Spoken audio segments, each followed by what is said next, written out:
Sénégal veut libérer l'Afrique.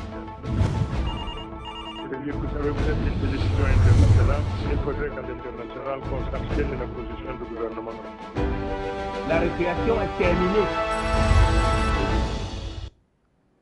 Bonsoir à toutes et à tous et merci de nous retrouver en direct. Dialogue inclusif au Tchad. Le Tchad en route vers un régime présidentiel intégral.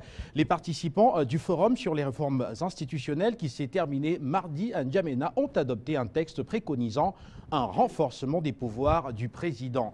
Le texte adopté pose les bases des réformes à venir, au premier rang desquelles un virage vers un régime présidentiel intégral. Les participants du forum préconisent notamment la suppression du poste de Premier ministre.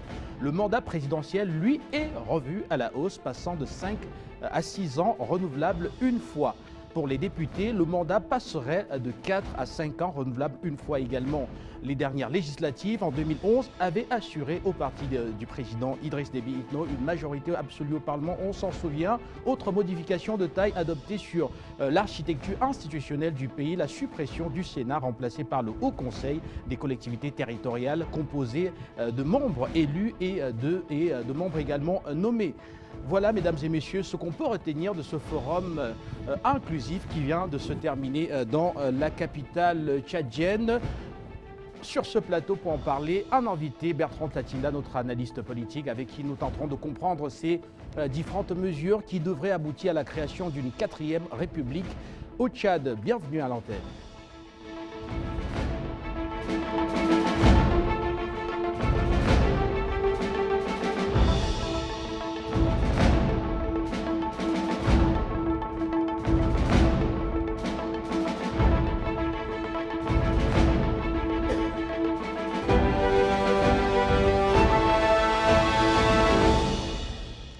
Une fois de plus, bonsoir à toutes et à tous et merci de nous retrouver en direct pour cette autre édition de La Palabre intellectuelle. Je vous le disais tout à l'heure, le Tchad chemine vers un régime présidentiel intégral avec des pouvoirs, avec bien sûr les pouvoirs du président de la République hautement renforcés. Bertrand Tatinda, vous êtes notre analyste politique et vous nous retrouvez sur le plateau. Alors pourquoi est-ce que le président Idriss Déby Itno, ou alors pourquoi est-ce que les Tchadiens voudraient que les pouvoirs du président de la République soient renforcés? Déjà, bonsoir M. Guy Fondop, bonsoir à vos téléspectateurs. Disons, M. Guy Fondop, que il faut rechercher les causes dans la situation économique et sécuritaire même de la sous-région. Je crois que chacun des États de la sous-région a besoin de moderniser ses institutions et de les adapter en fait aux nouvelles menaces et surtout à la situation économique. Vous savez, le Tchad a un gros problème sur le plan économique. L'économie du Tchad reposait en grande partie sur la vente, comment on va dire, des matières premières, notamment le pétrole et une nouvelle exploration du gaz. Or, en 2016 à 2014, il y a une chute drastique de cette ressource-là. La situation est devenue assez dramatique. Donc, on a besoin, il faut renforcer les pouvoirs du président de la République. Pensent les Tchadiens, ça permet au président de la République d'être en première ligne et surtout de doter le pays d'un nouveau programme, c'est-à-dire d'un nouvel élan, d'un nouveau programme économique placé sous sa responsabilité directe. Vous savez, c'est pas mauvais d'avoir un premier ministre, mais souvent, quand on a un premier ministre, vous avez des ministres régaliens qui ont une certaine forme d'influence, qui ont beaucoup d'influence, qui ont du mal même, comment je vais dire, à respecter le premier ministre, au point souvent où on a des problèmes de coordination gouvernementale et de discipline gouvernementale. Je crois qu'avec la nouvelle réforme, les Tchadiens veulent mettre le président en première ligne et surtout lui donner la latitude de pouvoir impulser un nouveau programme économique et surtout le placer directement sous sa responsabilité. Je crois que, à première vue, c'est ça qu'il faut voir au-delà des problèmes d'ordre politique interne et surtout des problèmes d'ordre sécuritaire. Le président étant aussi généralement le chef suprême des armées, ça permet aussi au président de pouvoir à certains moments même pouvoir déclarer un état d'urgence, pouvoir mobiliser l'armée à tout moment, pouvoir convoquer un conseil de sécurité du pays pour essayer de régler les problèmes d'ordre sécuritaire. Donc voilà de mon point de vue les deux grands volets qui ont guidé cette envie des Tchadiens de moderniser leurs institutions, c'est-à-dire que relancer, se donner un nouvel élan sur le plan économique et surtout arriver à stabiliser le Tchad sur le plan sécuritaire. Et autre grande annonce dans les résolutions de ce forum inclusif au Tchad, il y a la durée du mandat présidentiel. Le forum pense que ce mandat devrait passer de 5 ans à 6 ans, renouvelable une fois. Alors on va voir là, est-ce que ici la contrainte n'est peut-être pas budgétaire? On va voir là que ça fera par exemple sur 20 ans un peu moins d'élections présidentielles. Cela devrait permettre au pays de respirer au plan financier. Disons, M. Guy Fondop, je ne suis pas trop un adepte de l'imitation des mandats présidentiels parce que je vais dire qu'au bout de, à la limite, le président tchadien à l'avenir ferait maximum 12 ans. Imaginez-vous qu'un président arrive, dynamique, arrive à moderniser le Tchad comme le voit en Guinée équatoriale. Et au bout de 10 ans, on serait tenté de dire qu'il faudrait remercier ce monsieur. Sur quelle base? Alors qu'effectivement, un pays, je crois que l'objectif de la politique, c'est d'apporter, je veux dire, que les meilleures conditions de vie aux populations. Je crois que le Tchad aurait dû mettre l'accent, en fait, sur, comment on va dire, son processus électoral et sur la qualité, comment je vais dire, de comment sa vie politique va se jouer, renforcer ses institutions, tant des institutions arbitrales comme la Cour constitutionnelle. D'ailleurs, on va voir qu'elle va subir une légère modification, son code électoral, les conditions d'éligibilité des candidats. Donc, je crois que le Tchad devait vivre ça. Il limite les mandats présidentiels, on verra ce que ça va donner, mais je ne suis pas trop un adepte de la limitation des mandats présidentiels. Par contre, quand il n'y a pas de limitation de mandat présidentiel, le jeu électoral doit être relativement tolérant. Et c'est tout à l'honneur du président tchadien d'avoir rassemblé, en quelque sorte, je peux dire que le pays autour d'une table, autour d'un baobab pour parler des problèmes politiques intérieurs. Il sera dorénavant, M. Guy Fondop, inacceptable et inadmissible qu'un enfant du Tchad sorte de ce jeu institutionnel et décide véritablement, via des réseaux mafieux, de s'attaquer aux institutions du Tchad. Ça sera plus acceptable parce que ça, c'est un dialogue inclusif qui en fait réunit tous les Tchadiens de tous horizons, de toute origine, la diaspora, donc tous les enfants du Tchad, avec l'occasion là de discuter et de voir ce qui peut être bien pour leur pays. Et effectivement, merci à vous Bertrand Tatinda d'avoir effectué le déplacement du plateau de la télévision panafricaine. On va à présent ouvrir le standard. Vous nous retrouvez au fur et à mesure pour que nous puissions ensemble commenter les résolutions de ce forum inclusif qui s'est clôturé.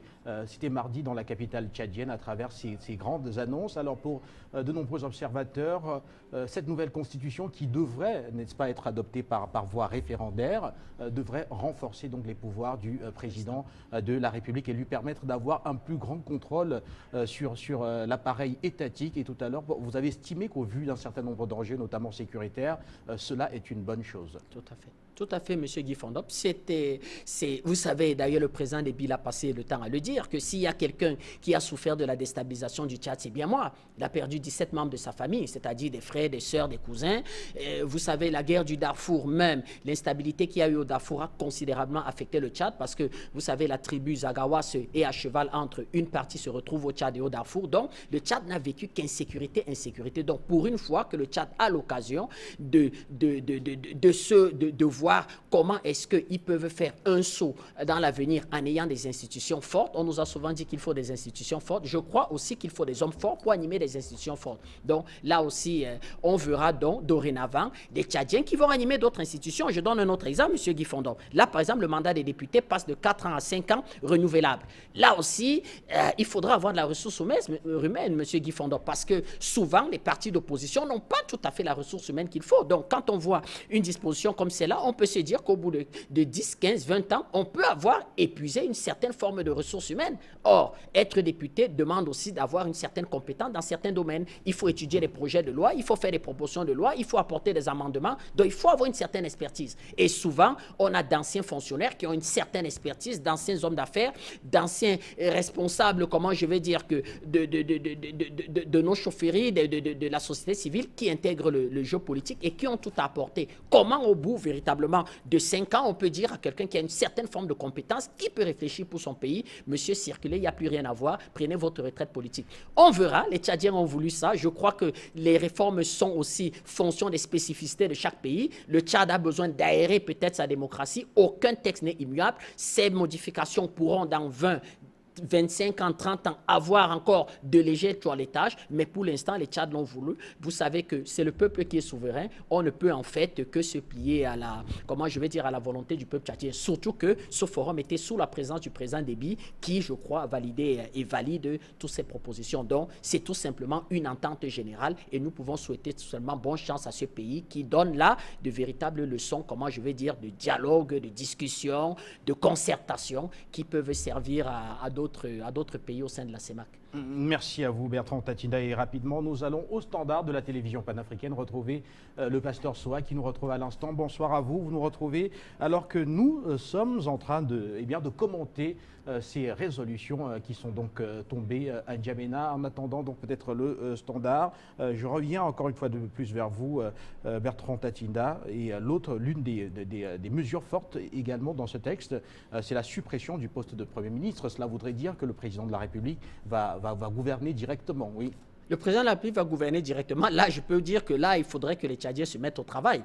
Parce que le président Déby n'est pas politique de par sa formation, c'est un militaire. Donc, il n'y aura plus, comment je vais dire, que cette transition ou bien ce poste tampon entre le président et les ministres. Donc, il va présider les conseils ministériels. C'est vrai qu'il y aura un certain nombre de conseillers, de technocrates qui vont travailler sur les dossiers, mais ça sera directement sous sa responsabilité. Donc, il n'y aura plus d'excuses de ceux qui ne vont pas s'exécuter. Donc, là aussi, ça marque non seulement un certain nombre de réductions en termes de contraintes budgétaires, parce que certains postes trouvent que Premier ministre, c'est une administration lourde de Premier ministère avec des conseillers techniques, des chargés de mission. Souvent, on a des doublons. Le même travail se retrouve à la présidence de la République. Ça fait qu'un dossier est étudié au Premier ministre. Il repart chez des chargés d'études à la présidence de la République. C'est long, c'est lourd. On a besoin d'un climat des affaires allégé. On a besoin que les décisions passent rapidement. On a besoin que les populations sentent rapidement des réformes se faire voir. Donc là, je crois que ça sera directement sous la responsabilité du président et lié aussi aux contraintes, comment on va dire, économiques, de pouvoir faire de grosses réductions sur le train de vie de l'État. Merci à vous et direction le standard à présent avec M. Traoré qui nous retrouve depuis la Côte d'Ivoire. M. Baoué, autant pour moi, qui nous retrouve depuis la Côte d'Ivoire. Bonsoir à vous. Alors comment prenez-vous cette annonce qui nous vient de N'Djamena? Oui. Oui. Alors, je vous remercie, Guy Fodop. Je voudrais remercier Bertrand Tatina, l'infatigable combattant de la liberté. En tout cas, merci à Afrique Média pour tout ce que vous faites. Guy Fodop également, vraiment, c'est le maître de cette émission. Chaque fois que tu l'animes, ça fait plaisir que j'ai à la regarder. Alors, je voudrais remercier le président tchadien, qui une fois de plus vient de nous montrer que c'est un homme de sagesse. C'est un homme à qui l'Afrique doit faire confiance. Parce que vous savez, moi je pense que la politique est le seul moyen que Dieu a accordé aux hommes de pouvoir s'auto-gérer quand ils vivent en société. Alors ces mesures-là, je pense que ça va encore baisser la tension, les tensions sociales au niveau de ce pays qui est le Tchad. Alors je voudrais que tous les pays s'en inspirent pour qu'à chaque fois, ils puissent avoir des rassemblements autour des sujets importants du pays afin de permettre donc à chacun d'aller de l'avant. Alors, je voudrais dire que ce que le président tchadien vient de faire, c'est bon. C'est bon. Il faut qu'il continue dans cette voie, surtout avec le peuple, en concertation avec les autres. Parce qu'en vérité, comme il le sait, nul n'a la science infuse. Et je voudrais que vraiment ce modèle soit aussi suivi par les autres pour que vraiment l'Afrique, notre continent, puisse connaître davantage des meilleurs jours. Vraiment, je vous remercie.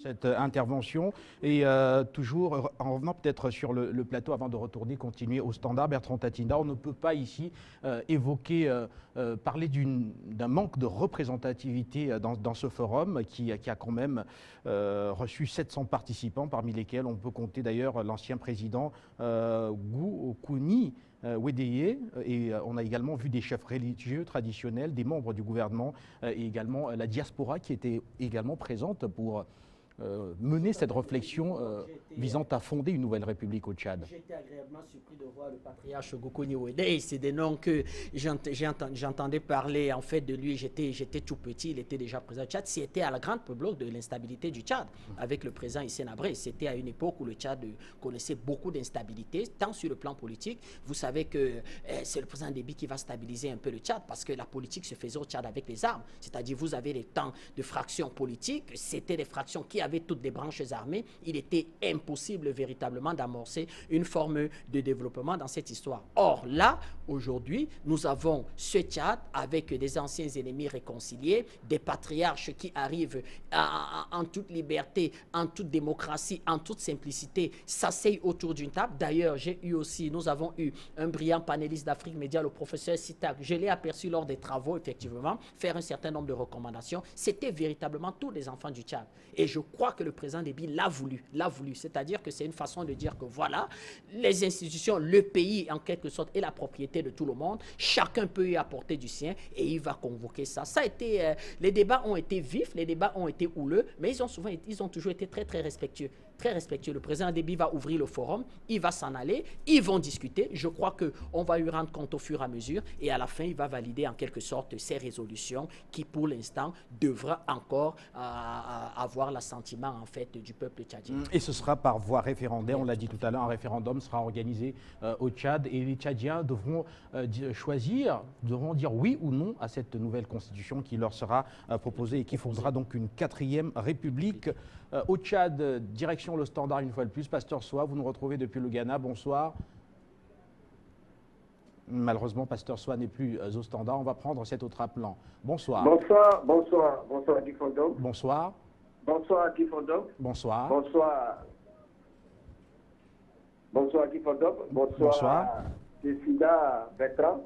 Merci. Et je pense que Bertrand, tout à l'heure, je vais te poser encore une question. Et cette question est vraiment liée au sujet. Guy Fondom, il faut savoir que Afrique Média est l'expression authentique de la nouvelle conscience africaine pour l'africanisation réellement de notre société. Guy Fondom, je voulais également saluer Mediapart, qui a fait un travail de fond. Je voulais saluer l'utilité de Mediapart. Je voulais saluer également toute l'équipe de Mediapart. Grâce à Mediapart, aujourd'hui, on a su que le président Laurent Gbagbo a été transféré d'une manière illicite et d'une manière vraiment conglomérée contre lui. Et aujourd'hui, par Mediapart aussi, on a fait voir tous les dossiers de Nicolas Sarkozy qui a tué presque l'Afrique. C'est pourquoi je veux vraiment les saluer. Donc, je viens maintenant sur le sujet. Guy Fondom, il faut dire que le sujet dialogue inclusif, le cadre vers un régime présidentiel intégral. Ça m'intéresse. Pourquoi? Ça m'intéresse, c'est pourquoi je pense que je vais poser également des questions à mon frère Bertrand. Mais il faudrait que nous sachions vraiment que l'Afrique est 1000 fois riche que l'Europe, comme Vladimir Poutine l'a dit. Et c'est dans cette pensée-là, je pense que les paroles également que prend réellement notre leader, le Tchadien, c'est-à-dire Idriss Déby, c'est très important parce que Poutine a dit comme ça que si l'Afrique, on est conscient vraiment que nous sommes riches, je pense qu'on doit avoir une sécurité. Et c'est pour ça que la Russie est préoccupée également de cette sécurité au niveau de l'Afrique. Pour ça, je vais vraiment saluer également Vladimir Poutine et saluer aussi son élection et saluer également le président tchadien. Donc, je reviens maintenant sur ma question. Ma question ce soir, c'est-à-dire, lorsque le président tchadien, dans ce forum, élimine également le poste du Premier ministre. Voilà ce que je sais, ce que j'ai étudié à l'école, c'est qu'il existe deux grands types de régimes politiques. Un, il y a le régime autoritaire et il y a le régime démocratique. Dans le régime autoritaire, le pouvoir d'État est concentré dans les mains d'une personne ou d'un groupe restreint de personnes. Et dans ce régime, les citoyens sont privés de leurs droits fondamentaux, liberté d'opinion, d'expression. Ma question, est-ce que lorsque ce que le président tchadien a fait de faire, est-ce que c'est un caractère dictatorial qui sera fondé parce que toutes les forces seront regroupées dans son aile? Est-ce que ça ne serait pas une dictature fondée qui sera en train de mettre en place ou parmi ces deux régimes, comme vous l'avez cité, le régime démocratique ou le régime autoritaire? Alors que dans le régime démocratique, il y a la libre expression où les pouvoirs également sont dans les mains de tous. Donc, ma question, il faudrait que Tessuda me réponde là-dessus. Quel genre de régime également qui sera désormais appliqué ou exploité au Tchad? Parce que je m'inquiète un peu, il faudrait vraiment qu'il m'explique mieux par rapport à ces deux types de régimes. J'allais finir, Guy Fondop, c'était passé ce soir depuis le Ghana. Merci. Depuis le Ghana pour cette question. Et Bertrand Tatinda, on va également voir que ceci ne semble pas être une démarche visant à installer une sorte d'autoritarisme à la tête de l'État, parce qu'on va voir un peu plus loin que le président Idriss Déby prévoit par exemple une plus grande inclusion, surtout des femmes, dans la gestion des affaires de la cité, la liberté d'expression. Bref, on voit également qu'il y a une attention particulière sur la nécessité d'accorder un peu plus de liberté aux Tchadiens. Ben oui, M. Guy Fondop, je crois que si on peut parler ici de démocratie apaisée, c'est bien au Tchad. C'est-à-dire qu'on ne peut pas partir véritablement d'une large concertation comme celle-là et parler d'un régime dictatorial. Non, c'est justement parce qu'on veut obtenir l'assentiment et comment on va dire les idées, les déshydratats de tout le monde. Je crois plutôt qu'au Tchad, on aura ce qu'on appelle un régime présidentiel, mais un régime présidentiel fort. Et même c'est ça, en fait, qui est une véritable démocratie. C'est que quand vous gagnez une majorité à l'Assemblée nationale, vous gérez le pays, le président de la République, en fait, a tous les pouvoirs. Mais il faut aussi dire, M. Guy Fondop, qu'il aura aussi de grosses responsabilités. C'est-à-dire qu'il n'y a plus, comme on va dire, ce qu'on va appeler de paravent, qui est le Premier ministre. Donc, c'est comme on dit, le président aura les pleins pouvoirs pour mener à bien les réformes économiques. C'est là le problème du Tchad. C'est-à-dire que les mots de dictature, les mots de régime fort, de dictature, ça, ce sont des mots que nous n'employons pas souvent. C'est pas trop dans mon vocabulaire. L'objectif de la politique, c'est pouvoir apporter le bien-être aux populations. Là, le cours du pétrole remonte légèrement. Le Tchad a besoin d'un nouvel élan économique, notamment la diversification de son économie. Et quand vous faites une diversification de votre économie,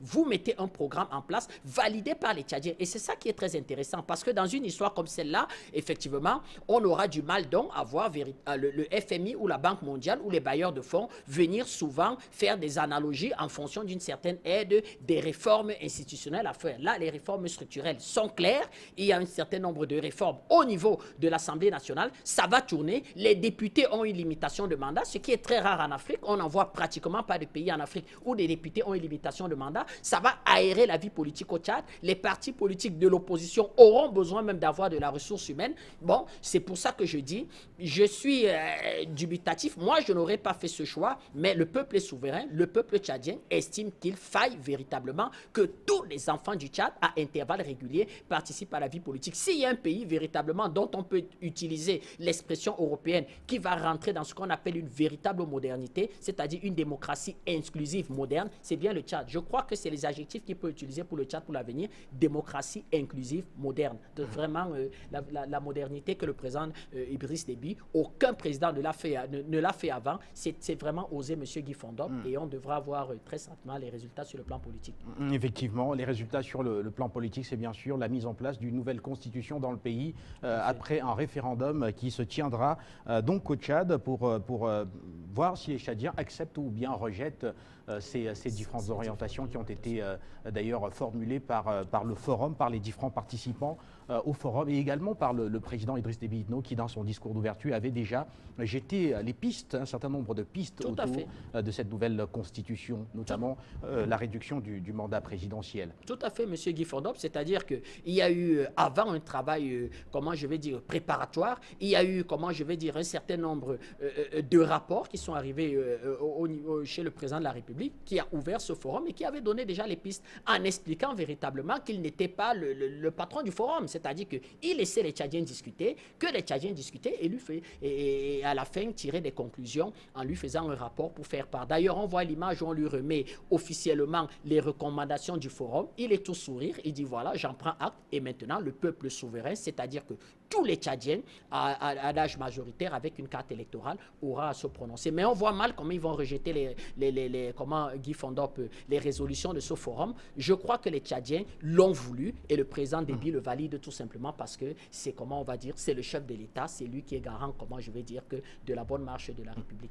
Et on va également voir que dans cette démarche, il y a un aspect économique assez fondamental. D'ailleurs, cela se traduit par une autre disposition de ce texte qui prévoit donc la suppression du Sénat remplacé par un haut conseil des collectivités territoriales composé de membres élus et de membres nommés. Tout à l'heure, on évoquait sur le plateau cette nécessité de consolider consolider la vitalité démocratique du pays. Eh bien, on va le voir, notamment à travers la mise sur pied donc, de ces hauts conseils des collectivités territoriales avec des membres qui vont être élus et certains nommés par le président de la République. Donc, il y aura toujours de la dépense, mais une dépense, cette fois-ci, qui va être plus inclusive. Et assez allégée, parce que le président Déby va faire des recommandations qu'il en veut 35 membres. Vous savez, le Tchad, c'est quand même un pays continent. Quand vous partez de Faye à Larjo pour arriver en N'Djamena, c'est tout un voyage. Donc, il va vouloir que cette haute, comment on va dire, que ce haut conseil de collectivité territoriale puisse déjà avoir à son sein des chefs traditionnels, c'est-à-dire que d'une certaine envergure,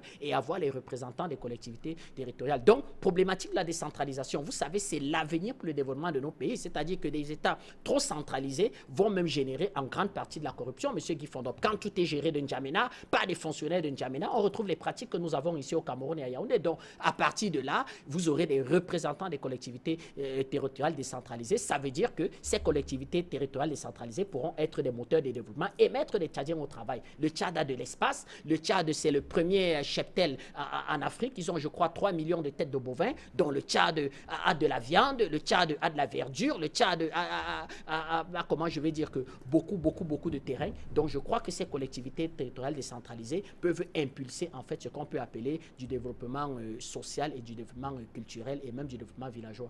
Alors, enjeu économique toujours dans ce texte, enjeu économique toujours, il y a également que ces conseils, que ces collectivités, que le futur Haut Conseil des collectivités décentralisées devrait, cette fois-ci, se retrouver pour non plus 23 régions comme compte en ce moment le Tchad, mais plutôt avec 17 provinces, un nouveau découpage du pays qui devrait permettre d'avoir très certainement de faire encore des économies au plan budgétaire. Et c'est là, c'est effectivement là, parce que 23 régions, c'était quand même, c'était lourd, ça, comment je vais dire que le budget a subi en fait des coupes relativement drastiques. Vous savez qu'il y a beaucoup, il y a des tensions sociales au Tchad, il y a eu la grève même des magistrats. Heureusement, les discussions se sont faites. À un moment donné, moi, je ne trouvais pas la mesure populaire. On a fait des recommandations au président Déby de baisser les salaires. Heureusement qu'il a eu la réaction de trouver que ça allait davantage appauvrir les Tchadiens. Donc, c'est difficile. Le Tchad est dans un programme de réforme avec le Fonds monétaire international. Donc, il fallait tenir compte de tout ça, des ressources qui ont drastiquement baissé et surtout des besoins qui sont colossaux. Donc, je crois que là, en rendant les institutions un peu plus light, un peu plus facile, comment je vais dire que à manier avec une structure un peu plus légère, ça permet de regrouper rapidement le Haut Conseil de collectivité territoriale où il y aura des membres élus et des membres nommés par le président de la République, c'est-à-dire que des gens qui ont une certaine autorité et qui peuvent apporter au développement local. Donc c'est positif, la décentralisation est au cœur aussi de cette histoire et il y a les réformes économiques, la stabilité des institutions et surtout la sécurité. Comme je l'ai dit, il sera plus acceptable et pardonnable qu'un enfant du Tchad sorte de ce jeu institutionnel ouvert à tous et devienne en quelque sorte un ennemi de la République. Je crois que c'est un bon point que d'autres dans la sous-région et la CEMAC pourraient voir et pourraient s'en inspirer. On reviendra tout à l'heure également avec la question de la parité. Le président Idriss Déby Itno qui voudrait, d'ailleurs le forum l'a voulu et le président l'a accepté en l'état, une plus grande représentativité des femmes, carrément une parité, un quota de parité intégrale, c'est-à-dire que nombre de femmes, nombre d'hommes pratiquement. Eh ben, je crois que là, on peut se demander si Mme Inda Déby n'a pas joué un peu de son entre-gens parce qu'elle est très impliquée dans les problèmes de femmes, du développement de la femme rurale, de l'élèvement du niveau social de la femme tchadienne. Donc, je crois que Mme Inda Déby, qui est une femme de caractère, a dû peser avec des associations de femmes de façon que la femme tchadienne puisse être prise en considération dans cette histoire. D'ailleurs, ils en regorgent de femmes de qualité.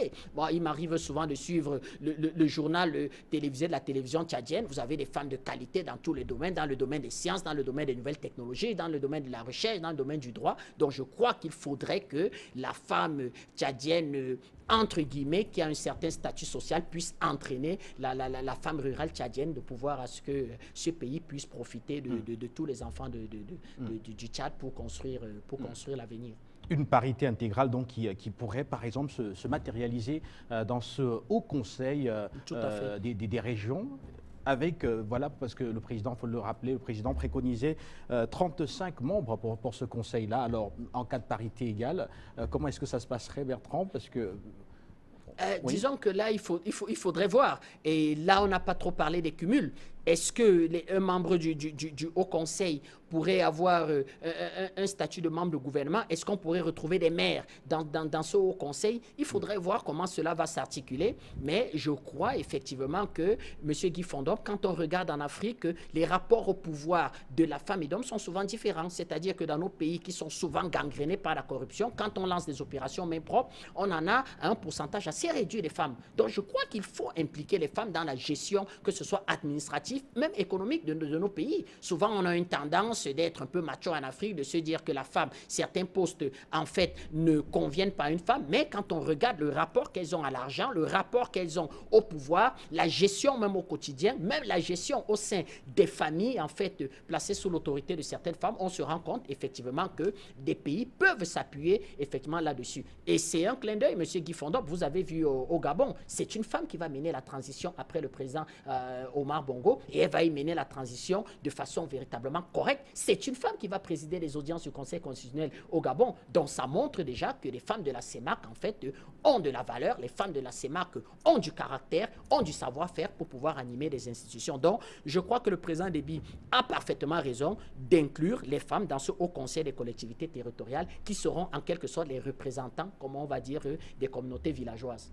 Merci à vous Bertrand Tatina. Et tout à l'heure, on va évoquer un autre fait marquant de l'actualité sur le continent africain. Ce sera la Guinée équatoriale et le prix international pour la recherche en sciences de la vie qui va donc être décerné vendredi. On va faire le point sur ce sujet, notamment avec notre correspondant sur place, Luciano Ondondon. En attendant, on va prendre Patrick Eko qui est à Douala au Cameroun et qui nous retrouve. Bonsoir Patrick. Oui, bonsoir. Bonsoir. Vous nous retrouvez. Alors, que vous inspirent toutes ces mesures qui ont été prises lors de ce forum inclusif de N'Djamena?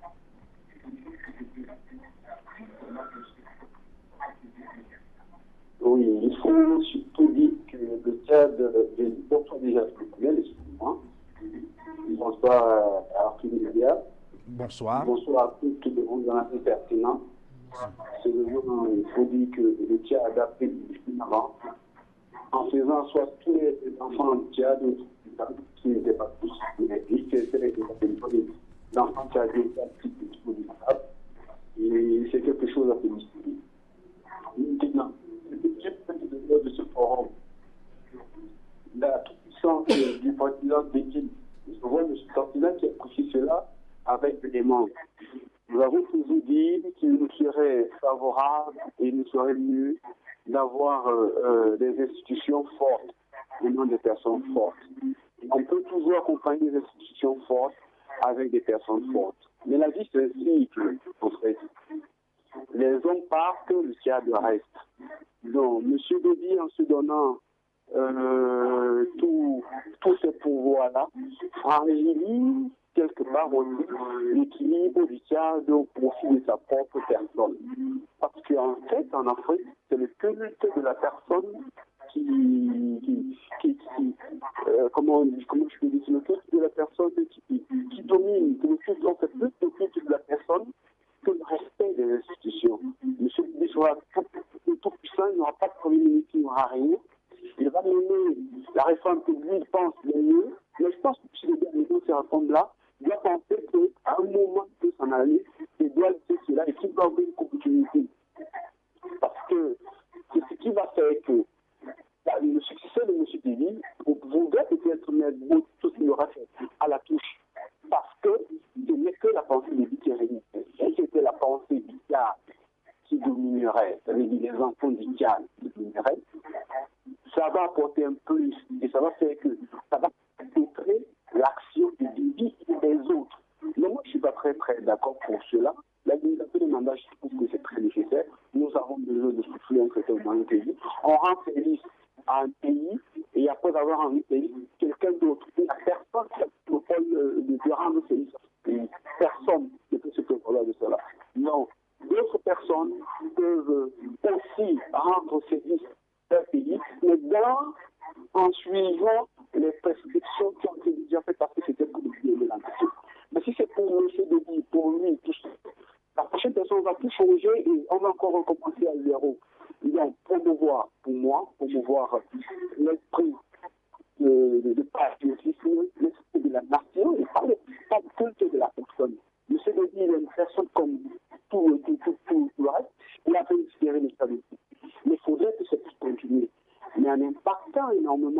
dans la ville du Tchad, je crois qu'il ne rendrait pas un grand service. C'était ma participation par rapport à cela, parce que je vois M. Tafida qui apprécie beaucoup cela, et ça m'arrange de recevoir des appréciations, des analyses que j'apprécie normalement. Donc c'est vrai qu'il est intelligent par rapport à cela, parce que la toute-puissance d'une personne à un moment exacerbe les autres, et à la fin, on ne pourra plus suivre le trafic. Il y a des candidats qui sont pour le trafic, parce que là, tout le monde le suit. Mais si c'est toi qui faut que ce soit bon, si n'est qu'on la moi, les gens n'entendent pas dans ce monde. Donc c'est de ça, c'était de participation. Bonne soirée à vous, merci beaucoup de m'envoyer. Merci également à vous pour cette contribution au standard de la télévision panafricaine. On va poursuivre en faisant le point sur ce second fait marquant de l'actualité, je vous le disais tout à l'heure, la 4e édition du prix international UNESCO Guinée équatoriale pour la recherche en sciences de la vie se remet en ce moment même au Centre international de conférence de Sipopo, la ville de Sipopo que vous connaissez très bien, située à une quinzaine de kilomètres de Malabo, la capitale. On aura tout à l'heure sur place Luciano Ondondon qui nous fera un point complet sur la situation sur place, et nous revenons quant à nous sur ce plateau avec vous, Bertrand Tatina. Alors est-ce qu'on peut parler de dérive autoritaire quand on voit qu'il y aura par exemple ce haut conseil des régions qui viendra quand même ici être un cadre d'émulation politique permettant aux acteurs, au peuple d'être davantage représentés? Il ne peut pas parler de dérive autoritaire. D'ailleurs, on ne parle même plus de dérive autoritaire en fait dans nos pays. C'est que tout simplement une certaine forme d'opposition se laisse encore, comment on va dire, un peu manipuler de l'extérieur. C'est pour ça, c'est ça le but de ces forums. C'est d'abord, avant de se lancer dans le jeu électoral, parce qu'après l'adoption véritablement de la Constitution, il y aura dans les 2-3 années qui viennent les premières élections législatives pour véritablement voir comment est-ce que ça se met en place sur le plan local et sur le plan national. Donc c'est ça la base en fait sur laquelle vont reposer les institutions tchadiennes, dont la Constitution va être modifiée, les grandes lignes ici vont être reprises, et là, comme je dis, ça sera aux Tchadiens de s'engager en politique, parce que c'est bien beau souvent de critiquer les hommes politiques, de critiquer les systèmes politiques et d'être à l'extérieur. À un moment donné, il faut que la jeunesse s'engage en politique, qu'il y ait de la ressource humaine, parce qu'au Tchad, aujourd'hui, il y a la limitation, il y aura une limitation de mandat sur les mandats législatifs. Donc, au bout de 10 ans, en fait, à 100%, l'Assemblée nationale devra être renouvelée. S'il n'y a pas d'engagement, si les jeunes ne s'engagent pas, si les gens passent le temps à critiquer, à porter de la critique et ne s'engagent pas, eh bien, le Tchad sera obligé de revenir sur ces dispositions, c'est-à-dire que d'abroger la limitation de mandat des mandats législatifs. Donc, c'est un appel aux jeunes garçons du Tchad, aux jeunes filles du Tchad, à la diaspora tchadienne, de rentrer, construire, en fait, leur pays. Surtout que, comme je le dis, il faudrait véritablement un troisième élan au Tchad pour véritablement qu'il diversifie l'économie, pour qu'il y ait quelque chose à redistribuer. Parce que quand un pays ne repose pas sur un tissu industriel stable et solide, il n'y a rien à distribuer et il y a toujours des poches de mécontentement, il y a toujours des manipulables. Or là, aussi, le grand défi du président Déby à l'avenir, c'est véritablement de moderniser l'économie tchadienne et de pouvoir offrir, en fait, une redistribution des fruits de la croissance aux enfants du Tchad. Alors justement, allons au Tchad, retrouver Monsieur Fouman qui nous retrouve à l'instant. Monsieur Issa plutôt, me signale-t-on. Issa, vous nous retrouvez depuis le Tchad. Bonsoir, merci de nous retrouver en direct. Alors, ces réformes qui sont annoncées, comment est-ce que vous les entrevoyez? Bonsoir, merci de nous retrouver en direct. Alors, ces réformes annoncées, comment est-ce que vous les entrevoyez? Oui, bonsoir. Bonsoir Afrique. Bonsoir à tous les journalistes de l'Afrique Média. Bonsoir aussi à tous les spectateurs. Je m'appelle Issa Bourma Cardeyo. Je vous appelle du Tchad. Je voudrais un peu parler de la fixation du nombre de provinces à 17, soit les 14 anciennes préfectures avec l'éclatement de l'ensemble du BET. Monsieur, est-ce que vous connaissez une ville qui s'appelait Fada? C'est vrai, le travail a été très bien. C'est dans l'exemple, une ville qui est au nord du Tchad qui s'appelait Fada, dans le département de l'Enedi-Ouest. Et cette ville est... On se trouve que ces villes, ils ont amené à Amdjaras, c'est-à-dire que dans le département de l'Enedi-Est.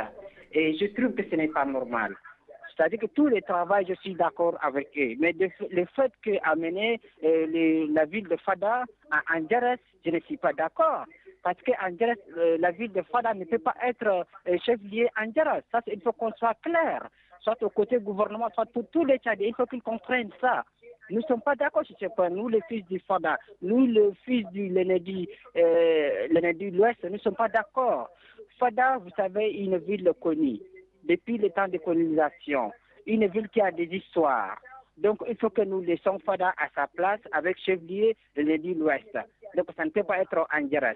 Vous savez, ils ont pris l'autre, une ville qui s'appelait Kalaït aussi, au Abourkou. Vous savez, ça c'est impossible. C'est-à-dire que nous sommes tous d'accord avec les autres travail. Mais il faut qu'ils revoient ces dossiers-là. Fada reste chef-lieu de l'Enedi de l'Ouest. Fada ne peut pas être chef-lieu en Djaras.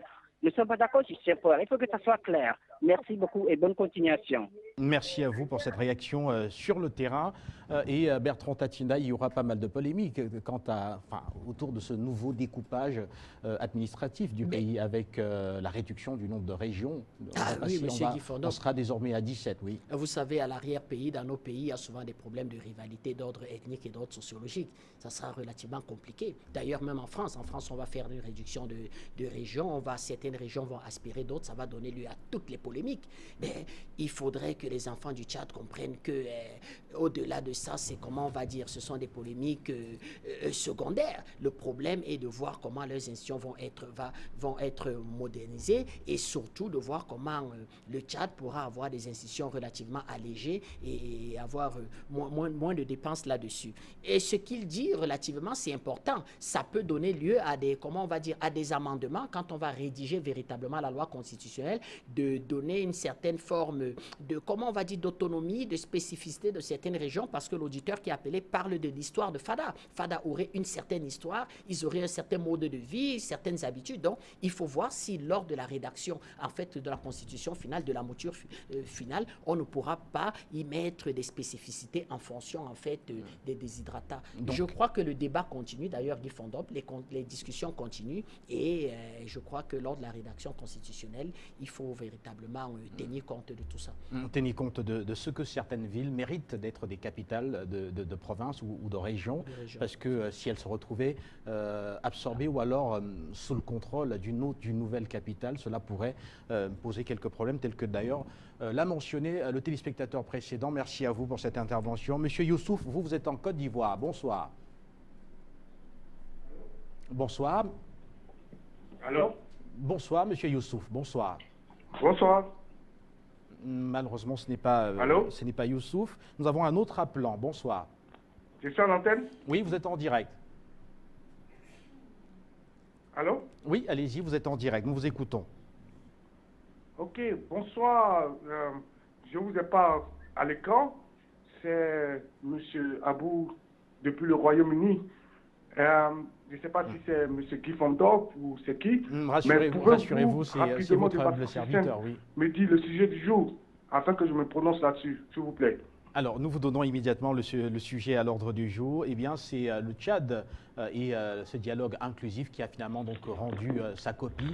Et le président Idriss Déby qui a d'ailleurs adopté cette mouture qui avait été donc présentée et qui annonce la création, la fondation d'une 4e république au Tchad, une république qui devrait voir les pouvoirs du président de la République considérablement renforcés.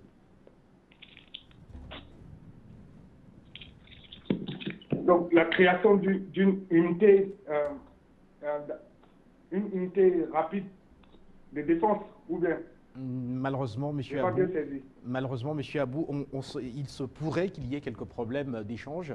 Alors, nous parlons plutôt de la mise sur pied, donc, de la création, de la fondation d'une nouvelle République avec des pouvoirs du président de la République renforcés. Par exemple, il y aura une suppression du poste de Premier ministre. Il n'y aura plus de Premier ministre. Il y aura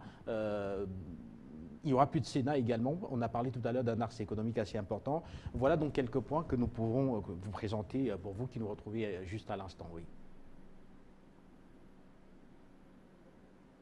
parce que je n'arrive pas à vous percevoir normalement.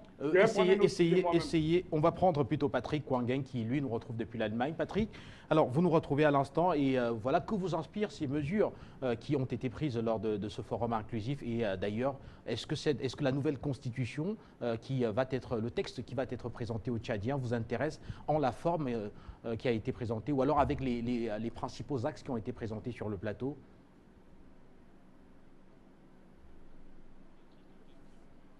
Malheureusement, Patrick n'est plus au standard. Zerfel, vous nous retrouvez. Bonsoir. Allô? Oui, bonsoir Zerfel. Bienvenue à l'antenne. Ok. Bonsoir, Monsieur Guy. Bonsoir à votre invité. Et bonsoir à tous les techniciens, tous les standardistes. Je vous dis bonsoir. Moi, comment dirais-je, c'est ça qu'un homme politique. Parce que quand tu vas vers la fin de ton mandat. C'est-à-dire que, comme on dit en Afrique, il faut préparer quelque chose pour ceux qui vont venir. C'est que le président Idriss Déby est en train de faire. Il est en train de préparer ceux qui viendront demain diriger le cadre pour ne pas qu'il y ait des tueries. C'est ça qu'on n'a pas pu faire en Côte d'Ivoire, dans mon pays. Si au fouet avait préparé bien une personne pour le suicider quand il ne serait pas là, ça va être bon aujourd'hui. Mais il a laissé un désordre qui n'a pas son nom aujourd'hui et les Ivoiriens souffrent. Ce qu'il est en train de faire. Aujourd'hui, le monsieur, ce qu'il met en place aujourd'hui là, c'est pas pour lui. C'est pour ceux qui vont venir demain. Comme ça, quand ils vont venir, chaque qui viendra aujourd'hui, en limitant le mandat des députés, un Tchadien, il a appelé demain, après 10 ans, il a appelé, il peut poser sa candidature et puis, s'il a la chance, s'il a une vision pour la population, il peut devenir un député. Alors que dans certains pays comme, moi je vais parler toujours de la Côte d'Ivoire, parce qu'aujourd'hui, les gens sont là, les vieux, comme on dit, qu'on a vu dans les années 60, ils sont toujours députés en Côte d'Ivoire. Et aujourd'hui, ils ne peuvent même pas quitter pour que, comment dirais-je, et puis avec la situation d'Adraman aujourd'hui, c'est devenu pire. Parce que là-bas, maintenant, il n'y a plus d'élection. On nomme les députés en Côte d'Ivoire. Il n'y a plus d'élection. Alors, moi, je pense que c'est une bonne chose. En augmentant, disons, le mandat du président 6 ans, peut-être. Après 12 ans, bon, il va aller, parce que tu as fait les 12 ans, je sais que la population a vu ton travail, ou pendant les 6 ans, ils ont vu ton travail, si ce n'est pas bon, ils ne vont pas te voter. Et il y a quelqu'un d'autre, peut-être ils vont voter. Voilà la situation. Ce qu'ils sont en train de faire, moi je pense que s'ils font leur référendum, moi je pense que c'est une bonne chose. Il faut qu'ils admettent ça. Bon, je ne suis pas tchadien, mais sinon, c'est une bonne chose pour la population. Hein? Pour l'avenir du Tchad. Parce qu'en politique, il faut toujours préparer. Quand tu es prêt pour sortir de la politique, il faut laisser des bonnes choses à tes enfants, à tes frères et à tes soeurs. Quand ils viendront, ils vont s'asseoir dans une maison stable, sans idée de guerre. Ça, c'est une bonne chose. Je le félicite pour ça. Je le félicite parce que c'est un monsieur, quand même, étant militaire, mais il a une vision par rapport à ceux qu'on appelle des économistes et des technocrates. Ils n'ont pas cette vision. Ils ont eu la vision de Alassane aujourd'hui, c'est la barbarie, mettre les opposants en prison et barricader des jeunes qui sont les futurs de demain, les mettre en prison. Comment vous voulez que l'Afrique soit développée avec ce genre de comportement de Draman Ouattara en Côte d'Ivoire? Oh, mais disons, c'est la merde. Mais quand je finis avec ça, pour faire une petite parenthèse, si vous me permettez, M. Guy, d'abord, j'ai demandé votre messenger pour que je puisse de temps en temps vous envoyer des images que je recueille pour les marches en Europe ici. Je pense que vous allez laisser ça à Andrien, comme ça il va me donner l'adresse de votre chose de messenger. Ça, c'est la demande que j'ai faite depuis, mais comme j'ai eu le temps maintenant de vous parler en direct, je vous demande votre messenger pour que vous me la passiez comme ça. Je vais de temps en temps vous envoyer des choses, des vidéos et des reportages que ceux qui n'ont pas encore découvert les choses Afrique Média puissent découvrir Afrique Média. Ce qui se passe aujourd'hui, pour finir, ce qui se passe aujourd'hui en Côte d'Ivoire, il faut que je parle encore. Il y a une société qu'on appelle une société de parfumerie, son nom m'échappe, je n'ai même pas envie, qui emploie des Ivoiriens. C'est comme si c'était de l'esclavage. Des gens qui travaillent dans des produits chimiques, qui peuvent donner des maladies. Demain, ces jeunes revendiquent comment dire, la bonne traitance, et eux, on les envoie chez le baladé. Jusqu'à, il y a eu des commissaires corrompus par ces Libanais, et qui gazent, c'est-à-dire qui ne considèrent pas les jeunes Ivoiriens, parce qu'un Libanais qui dit que vous, les Ivoiriens, vous n'êtes même pas considérés dans votre pays, c'est de l'insulte. C'est de l'insulte. Parce que tu ne sais pas où tu es dans ton pays, et un étranger te dit que toi, qui es en face de moi, tu n'es même pas considéré dans ton pays. Mais où tu vas partir pour qu'on te considère? Voilà. Et ils vont vers les autorités les envoient chier, ils les gazent, ils les chassent, ils les matraquent. Mais ce n'est pas possible. C'est pour dire à nos dirigeants, ceux qui viennent faire des affaires chez nous, il faut qu'ils ouvrent un peu les yeux pour mettre un peu de l'ordre dans les contrats qu'ils signent avec ces étrangers-là. Moi, je n'ai pas dit que de ne pas coopérer avec des gens. Mais quand un individu vient chez toi pour t'aider, il faut qu'il respecte le citoyen qui est là. Mais si toi-même tu banalises ton frère, mais celui qui est là, il va le banaliser aussi. Il ne va pas le considérer comme un être humain. C'est ça, je vous dis merci, M. Guy, sans oublier votre messenger. Je salue encore votre invité, parce que c'est un monsieur qui a des analyses de pointe, qui dit des choses, des choses qui sont claires, et il n'a pas de langue de bois pour faire plaisir dans les oreilles des gens. Il dit des choses qui sont claires. Et je lui dis merci pour toutes ces choses qui développent toujours sur Afrique Média, qui continuent dans ce sens. Merci encore. Merci également à vous, Zerfel, depuis l'Allemagne, pour cette contribution au Standard. Et nous poursuivons à présent avec un autre appelant. Vous nous retrouvez à l'instant même. Et Bertrand, quand on reviendra sur le plateau tout à l'heure, eh bien, ce sera pour tenter de comprendre si le président Idriss Déby Itno, en proposant la création de cette 4e République au Forum national inclusif, a voulu préparer sa sortie, parce que c'est ce que vient de nous dire, c'est l'analyse que vient de faire le précédent téléspectateur. Nous vous écouterons là-dessus. Mais en attendant, voici un autre appelant. Bonsoir. Bonsoir. Patrick, vous nous retrouvez. Bonsoir. Allô? Bonsoir, Patrick. Bonsoir. Allô. Bonsoir, Patrick. Est-ce que vous nous recevez? Malheureusement, quelques petites difficultés avec Patrick et on revient plutôt sur le plateau. Bertrand, alors je vous pose à présent la question, est-ce que le président Déby serait-il en train de préparer sa sortie à travers cette démarche? Vous savez, Fondop, c'est délicat de le dire. C'est-à-dire que je crois que ce sont les institutions qui codifient la sortie du président de la République. Parler de la sortie du président de la République comme ça serait en quelque sorte aiguiser de gros enjeux, aiguiser un certain nombre d'appétits et même paralyser ces institutions-là. Parce que si des gens, au lieu de travailler pour le Tchad, sont en train d'avoir chrono à la main et dire que le président est là pour 12 ans, mandat renouvelable une fois, ils risquent véritablement de ne pas avoir de sujet parce que c'est toute une équipe. Le président étant le capitaine de l'équipe, il va travailler avec un certain nombre de collaborateurs qui doivent travailler en toute transparence et surtout pour le pays sans des calculs partisans ou bien sans des calculs de groupes d'intérêt. Donc je crois qu'en mettant des textes consensuels, clair pour tout le monde, de fait, la sortie du président Déby est clairement codifiée. Il n'y a pratiquement plus à penser à sa sortie, c'est-à-dire que ce sont les textes qui vont guider la sortie du président Déby. Mais mettre comme ça sur la table, dire qu'il prépare sa sortie, M. Guy Fondop, ça peut donner lieu à des interprétations et un certain nombre de débats. Mais il faut dire que le président Déby, à travers cela, veut pour une fois pour toutes qu'il n'y ait plus en fait de la confrontation politique qui en arrive à ce que je veux dire, en fait même à des branches armées qui s'affrontent. Le Tchad n'a vécu que ça. Si le Tchad a un certain nombre de retards dans certains domaines, notamment la sous-scolarisation dans des zones rurales, dans des zones de campagne, c'est en grande partie parce que le Tchad a passé une partie de son temps, les enfants du Tchad, à s'affronter sur le terrain militaire au lieu véritablement de régler des problèmes d'ordre politique et d'ordre économique. Donc je crois que là c'est clair, c'est-à-dire que c'est tout le monde qui participe, c'est pas fini, les discussions continuent, les recommandations se font, après il y aura une constitution validée par tout le monde. quelle sera encore la raison, M. Guy Fondop, de s'exclure de ce jeu politique pour en fait prendre les armes? Ça sera inacceptable. Renforcer la vitalité démocratique Tout à fait. pour assurer une stabilité durable dans le pays. C'est ce qu'on peut conclure quand on parcourt donc cette mouture qui a été remise au président Idriss Déby Itno, une mouture d'ailleurs qui a été validée.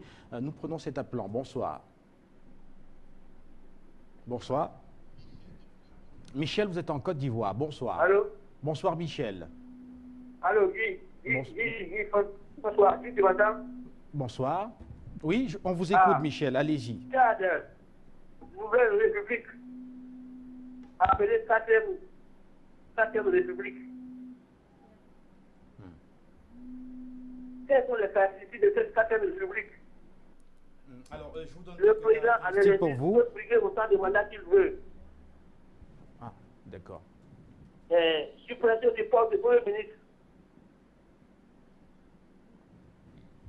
Avec certaines caractéristiques, le mandat qui passe de 5 ans à 6 ans. Est-ce que le Tchad avait besoin de tout cela en ce moment difficile? Moi, je pense que c'est une dérive totalitaire du président tchadien.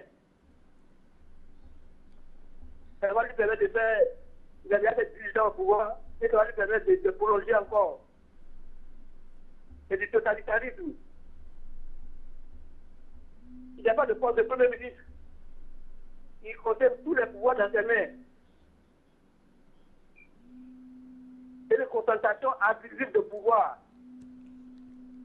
Il faut appeler un chat un chat. Donc, l'État n'avait pas besoin de ça. Au moment où la situation économique est désastreuse.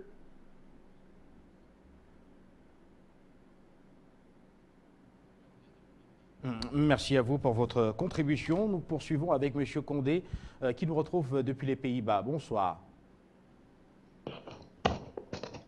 Monsieur Condé. Merci à vous pour votre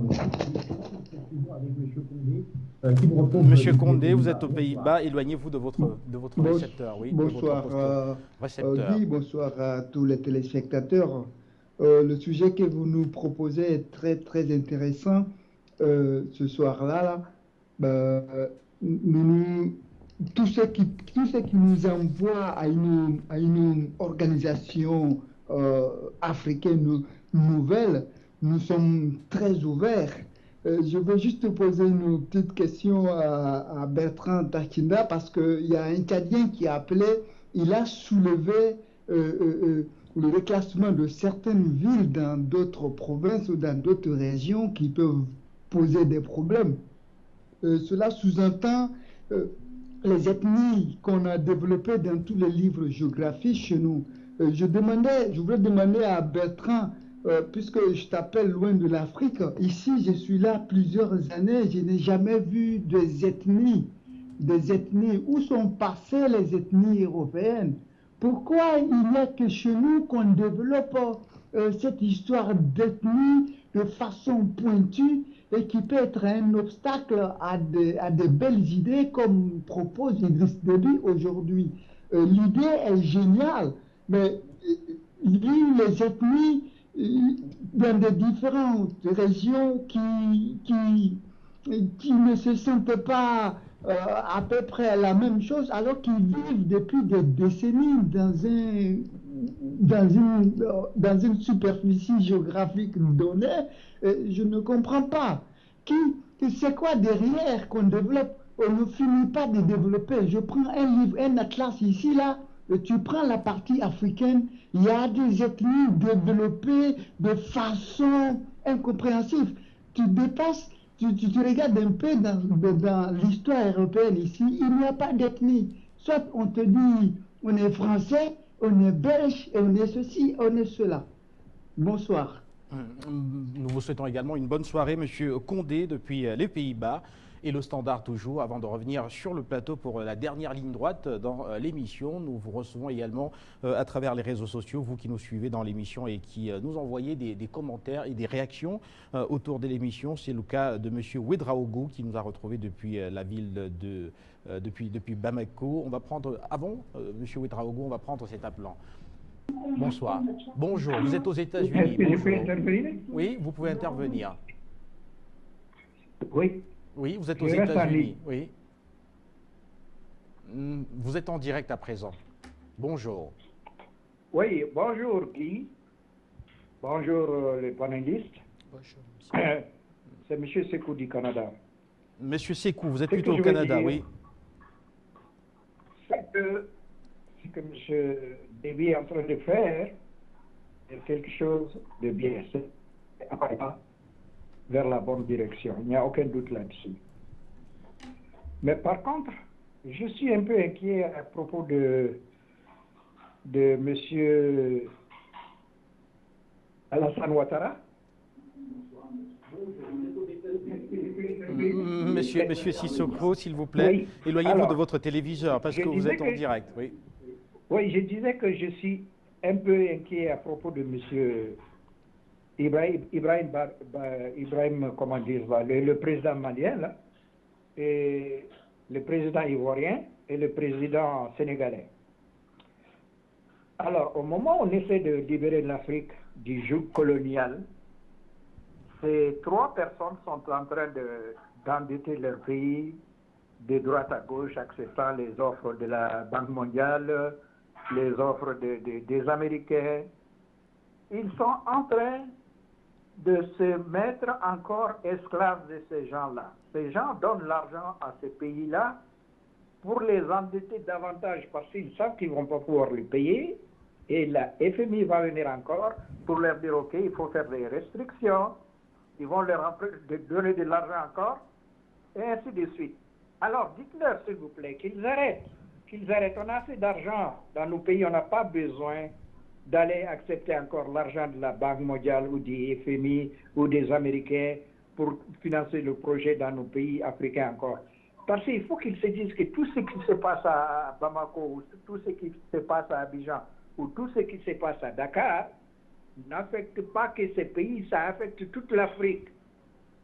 Tout ce qui se passe, ça affecte toute l'Afrique. Alors qu'ils arrêtent d'endetter leurs citoyens, qu'ils arrêtent d'endetter leur pays, qu'ils arrêtent d'endetter l'Afrique, qu'on se débrouille avec le peu qu'on a. C'est quand même une honte. On est comme des mendiants du monde. On tend toujours la main. Alors qu'on a tout ce qu'il faut pour se débrouiller tout seul. Merci beaucoup. C'était mon cri du cœur. Merci beaucoup. Merci beaucoup à vous depuis le Canada et nous poursuivons à présent au Ghana avec Joseph qui nous retrouve à l'instant. Bonsoir Joseph. Malheureusement, Joseph n'est plus au standard et nous avons un autre appel. Vous êtes en Côte d'Ivoire, vous. Bienvenue à l'antenne. Vous êtes en Côte d'Ivoire. Oui. Bonsoir. Bonsoir.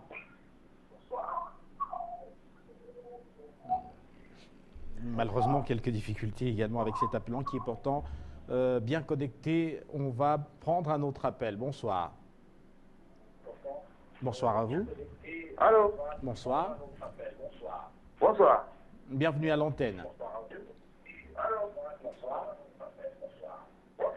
Éloignez-vous de votre téléviseur quand vous nous retrouvez sur le plateau parce que sinon cela devient impossible d'avoir une communication avec vous. On va poursuivre toujours avec le standard avant de revenir, je le disais tout à l'heure, sur le plateau pour la dernière ligne droite dans l'émission. Et préciser également que finalement nous n'aurons plus Luciano Ondondon dont on avait pourtant le signal tout à l'heure depuis la cité balnéaire de Sipopo en Guinée équatoriale. On va quant à nous, on va prendre cet autre appelant. Bonsoir. Bonsoir. Allô? Bonsoir. Allô? Bonsoir. Bonsoir, vous êtes en direct. Bonsoir.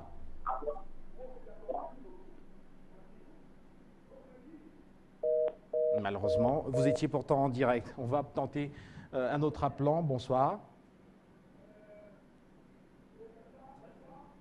Constantina? Oui, mais je ne sais pas, je n'ai pas de retour. Hein? Oui, je mais... ne sais pas si c'est de moi qu'il est question. Oui, c'est de... J'étais en train de oui. parler. Voilà, j'étais en train de dire que J'étais en train de saluer Bertrand Tatinda et lui dire à quel point j'apprécie souvent ses analyses. Bertrand, j'ai tellement apprécié, je crois hier ou avant-hier, hein, lorsque tu avais fait une très brillante analyse de la situation qui se passait, je crois, en Angola. J'avais trouvé merveilleux. J'avais tellement aimé ça. Mais je suis en train de craindre une chose, Bertrand. Je suis en train de craindre une chose. Vous savez, on nous dit souvent que c'est la fin d'une chose par les impacts que cette chose a permis d'avoir dans la vie de l'ensemble des gens, qu'on pourrait dire si cette chose était bonne ou mauvaise. Parce que je vais vous dire réellement, Bertrand, que moi j'ai l'impression, c'est sûr, vous êtes un très grand analyste, mais j'ai l'impression qu'il s'agit plutôt d'un recul. J'ai cette impression. Parce que vous savez, on nous dit souvent que le Tchad est très vaste. Nous le savons par sa superficie. Et le Tchad part maintenant de 23 régions à 17 provinces. Bon, moi je me dis, quand on nous parle souvent du rapprochement de l'administration des administrés, comment ça se passe maintenant là? Comment ça va se passer? Les gens ne seront-ils pas amenés à faire de très longues distances pour pouvoir accomplir un certain nombre de choses par leur contact avec l'administration de leur pays? Donc moi je me dis que ça va être peut-être un recul. Bon, mais j'ai confiance que tout ce que vous dites, vous savez, moi j'ai l'impression, je me suis toujours dit que Afrique Média permet un peu comme un soutien, comme un accompagnateur des dirigeants africains qui ont vraiment besoin de faire quelque chose pour le chez eux. Mais je dis, il ne faut quand même pas essayer de trop risquer, d'être trop applaudir, parce que j'ai l'impression que nous risquons de tomber par des choses qu'on faisait dans les temps anciens. C'est-à-dire, vous savez, nous aimons tellement Idriss, nous aimons tellement nos dirigeants en réalité que nous qualifions de très grands panafricanistes. Mais moi, je me dis souvent que si nous essayons de les déifier, nous essayons de les transformer en Dieu, c'est-à-dire des gens qui ne peuvent pas se tromper, est-ce qu'il n'y a pas d'erreur? Est-ce qu'il n'y a pas de risque d'erreur en essayant de faire cela? Donc moi, je dis, il faut que nous restions seulement à notre niveau d'homme et observer. Surtout quand il s'agit de ce genre de réformes que le président vient de faire. Nous souhaitons que ça puisse avoir un impact positif dans la population du Tchad, mais je ne sais pas, c'est la fin qui nous dira. Mais j'ai l'impression aussi que c'est vraiment une impression que j'ai, malgré l'amour que j'ai pour le président. Vous savez, nous avons un problème qui nous dérange beaucoup en Afrique. Ceux qui sont aux affaires ne préparent pas la relève. Vous savez, quelqu'un a essayé de dire là que le président est en train de préparer sa relève. Et exactement, c'est le contraire de ce que je pense. Parce qu'avec la nouvelle constitution, le président Idriss, que nous aimons très bien, mais risque de remettre le décompte à zéro et repartir à zéro. Vous savez, il faut préparer la relève. Il faut préparer la relève, quoi qu'on dise. Parce que personne n'est un Dieu. Personne.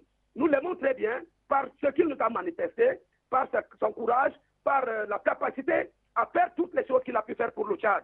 Mais ne le défions pas, parce que ça risque de lui faire penser qu'il est ce qu'il n'est pas. Parce qu'un homme ne peut pas être Dieu. Il n'y a que Dieu qui ne se trompe pas. Deuxième chose que je voulais dire avec la prédiction de Guy, voyez, nous devons soutenir, et c'est l'un des rôles d'Afrique Média, soutenir nos chefs d'État. Mais je ne sais pas, certains panélistes, et vous le laissez passer, se mettre là. Moi, je dis, même les chefs d'État qui ne sont pas panafricanistes, comme nous le savons, comme par exemple un très grand nombre de chefs d'État qui sont dans l'Afrique de l'Ouest, comme le président du Sénégal ou le président de la Côte d'Ivoire. Moi, je dis, nous ne devons pas accepter comme des insultes. Non. Parce que vous avez un thème aujourd'hui qui concerne la réforme au Tchad. Mais quelqu'un prend la parole pour dire les choses qui concernent son pays et insulter le gouvernement de son pays. Moi, je dis que ce n'est pas la méthode. Nous devons avoir une bonne stratégie. Parce que ce qui nous intéresse le plus, c'est la positivité en Afrique, la marche, le changement positif. Mais pas les rancœurs entre nous. Ça ne sert à rien de se mettre là et insulter quelqu'un qui a le pouvoir. J'ai peur qu'au contraire, ça puisse plutôt nous amener à avoir l'effet inverse. Donc, j'ai beaucoup d'autres choses à dire. Mais le standard est souvent très saturé, au point qu'on est obligé de s'écourter, parce que nous sommes des vrais bantous. Nous savons que d'autres que nous peuvent avoir des choses à dire. Et que vous aussi, peut-être, vous allez voir clôturer votre émission. Donc, Guy, je suis très heureux ce soir de vous d'avoir communiqué avec vous. Et je crois que peut-être demain, à l'île Rouge, je pourrais dire plus. Merci à vous, Prince Bakal, depuis la ville balnéaire de Kribi, c'est dans le sud Cameroun. Merci pour cette intervention et nous poursuivons sur le plateau. Cette fois-ci, je me retourne vers vous. Alors, le fait marquant de l'actualité ce jour, c'était bien sûr ce projet de révision constitutionnelle, non pas de révision constitutionnelle, mais de nouvelle constitution au Tchad. C'est l'une des résolutions qui sort donc de ce forum inclusif qui s'est tenu à N'Djamena, la capitale. Et tout à l'heure, on le présentait cela comme étant ce qui viendrait ici donner un sérieux coup de fouet à la vitalité politique du pays, mais qui permettrait également de faire pas mal d'économies pour permettre à l'État d'être plus efficace. Oui. Ah ouais, disons que d'ailleurs, je passe un grand bonjour à Prince Bakal. C'est toujours quelqu'un qui apporte, comment je vais dire, que de sa lumière et quelqu'un qui nous apporte en fait une autre vision, une autre façon de voir et très panafricaniste. Disons toujours qu'au Prince Bakal qu'une concertation ne peut jamais déboucher sur une dictature. Une concertation ne peut pas être un recul. C'est-à-dire que c'est ce que les gens passent tout le temps à demander, que les chefs d'État sont coupés de la base, les chefs d'État sont coupés en quelque sorte d'un certain nombre de groupes d'idées, les chefs d'État sont coupés des populations. Mais à partir du moment où on met une concertation qui n'est pas présidée par le président de la République, elle n'était pas présidée par le président de la République, c'est-à-dire qu'il y avait en quelque sorte des membres, je crois j'ai oublié le nom m'échappe, du président en quelque sorte de cette grande conférence, on ne peut pas dire que c'est un recul, c'est-à-dire le dialogue ne peut pas être un recul. Mieux, un dialogue inclusif, c'est-à-dire qu'à priori, il n'y avait pas de conditions. Il suffisait d'appartenir à un groupe social du Tchad. On en avait des représentants de femmes, on avait la société civile, on en avait des hommes politiques, on avait des professeurs d'université, on en avait des intellectuels, on en avait des agriculteurs. Donc, on ne peut pas parler de recul. La deuxième des choses qu'il faut dire, c'est qu'un poste de Premier ministre, généralement, le Premier ministre est là plus pour une coordination gouvernementale. Dans tous nos pays, nous avons un régime présidentiel. C'est-à-dire que le président, en fait, définit la politique de la nation qui doit être appliquée. Et le Premier ministre est là pour faire une forme de coordination gouvernementale et là, en quelque sorte, pour coordonner et vérifier, en fait, que les implémentations et, en quelque sorte, les directives du président de la République sont respectivement respectées. Or, dans beaucoup de pays, il y a une forme de grosse rivalité entre certains responsables régaliens. Je prends un exemple simple. Le poste, généralement, dans nos pays de secrétaire général de la présidence de la République sont généralement en grosse confrontation avec le Premier ministre. Généralement, les secrétaires généraux ont, sur le plan constitutionnel, moins de pouvoir que le Premier ministre, mais en termes d'influence, ils ont un peu plus de pouvoir que le Premier ministre. Donc, ça donne souvent lieu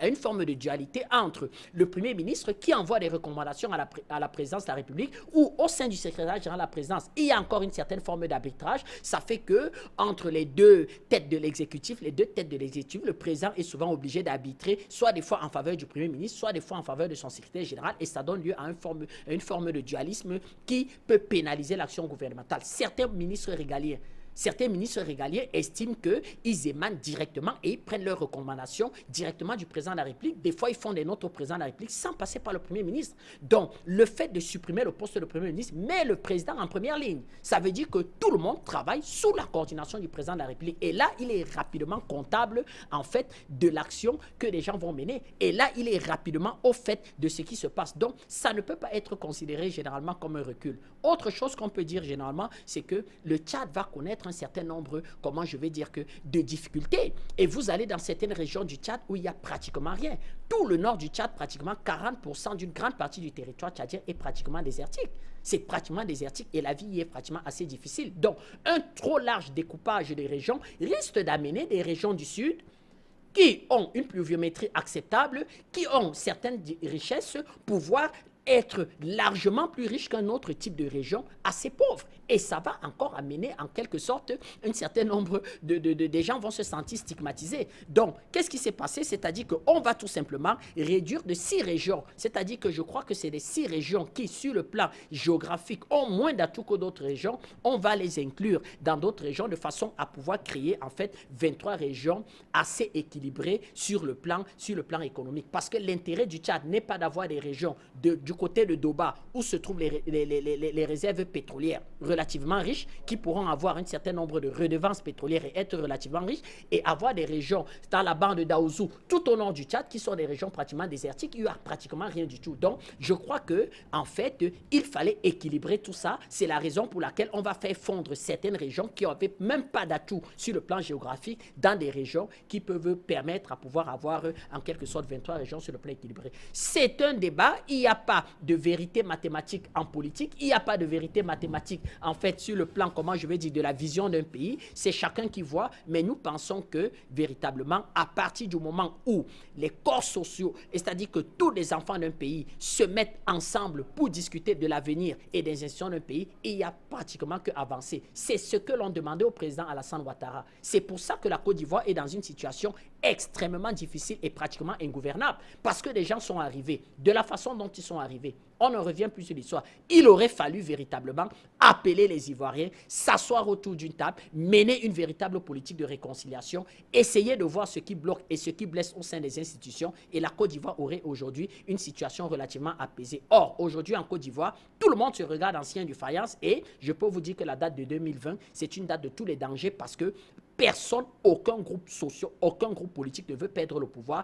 de peur, en quelque sorte, que l'on vive en fait un certain type de vengeance et de revanche. Donc, non, je crois que nous n'avons pas honte et peur de dire quand le président Déby fera mal, qu'il fait mal. D'ailleurs, nous avons souvent eu à critiquer le président Déby dans un certain nombre de choix. Je donne un exemple simple, la collaboration du Tchad avec ce que je vais appeler la brumeuse et foireuse multinationale qu'on appelle Glencore a été néfaste et criminelle pour le Tchad.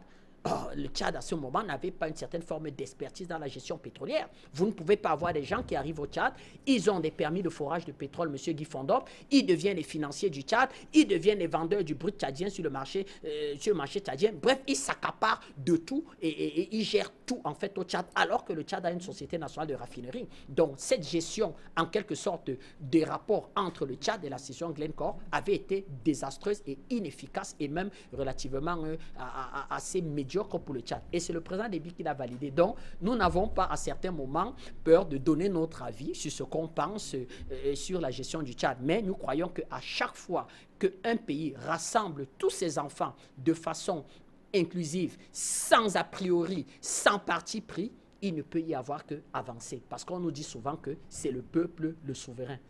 Merci à vous Bertrand Tatina. Et on retourne au standard, encore avec quelques appelants avant de mettre la clé sous le paillasson et donc de quitter le plateau. On va, en attendant le retour au standard, et bien prendre quelques... On va plutôt aller retrouver dans la cité de Sipopo, Luciano Ondondon, qui nous a donc finalement retrouvé sur le plateau. Luciano, alors, la cérémonie de remise de ce prix UNESCO Guinée équatoriale, où est-ce qu'on en est exactement ?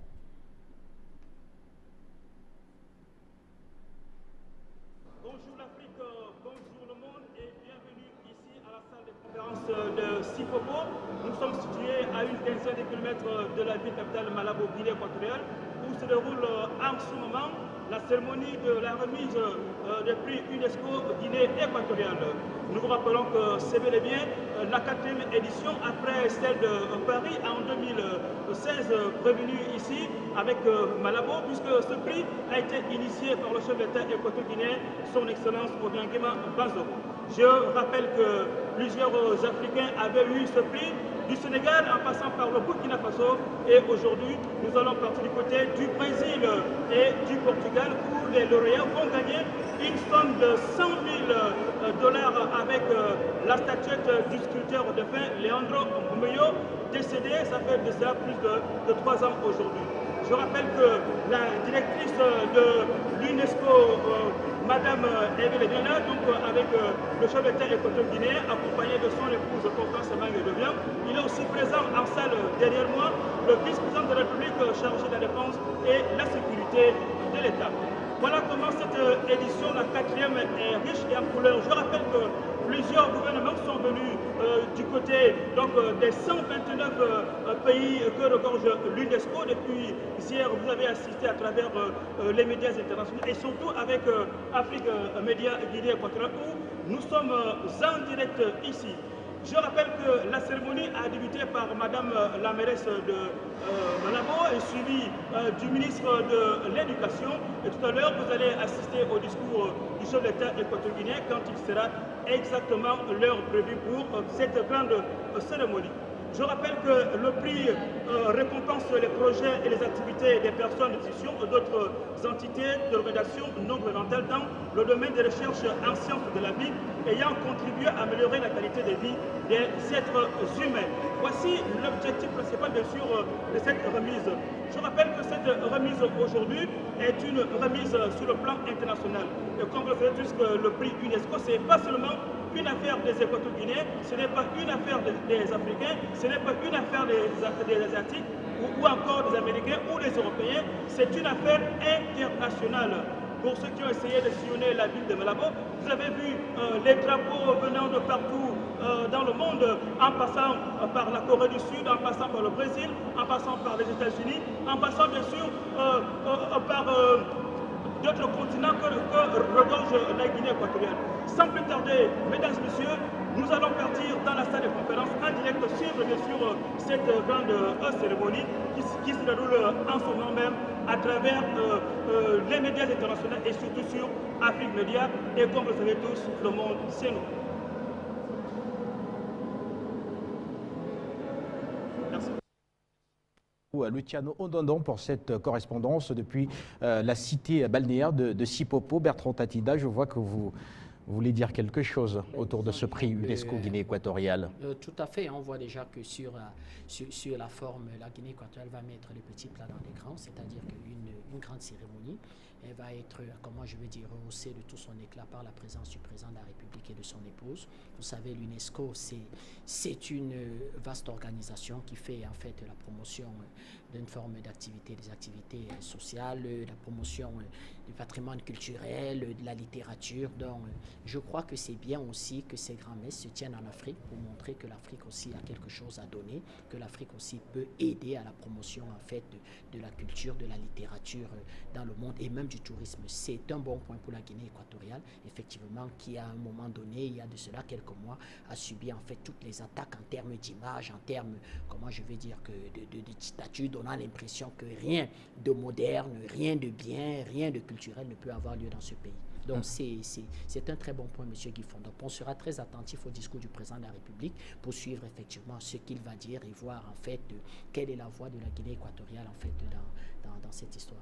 Merci beaucoup à vous, Bertrand Tatinda, pour cet autre déplacement sur le plateau de la télévision panafricaine. Vous êtes venu une fois de plus et vous nous avez rendu fiers. Merci également à tous les téléspectateurs qui nous ont suivis depuis un peu plus d'une heure maintenant. Et je vous rappelle à suivre un entretien inédit accordé par le président Faustin Archange Touadéra à la télévision panafricaine à l'occasion de son 2e anniversaire à la tête du pays. C'est un entretien inédit et sans tabou, donc à suivre sur Afrique Média. Quant à moi, je vous souhaite un très très bon week-end et on se retrouve lundi.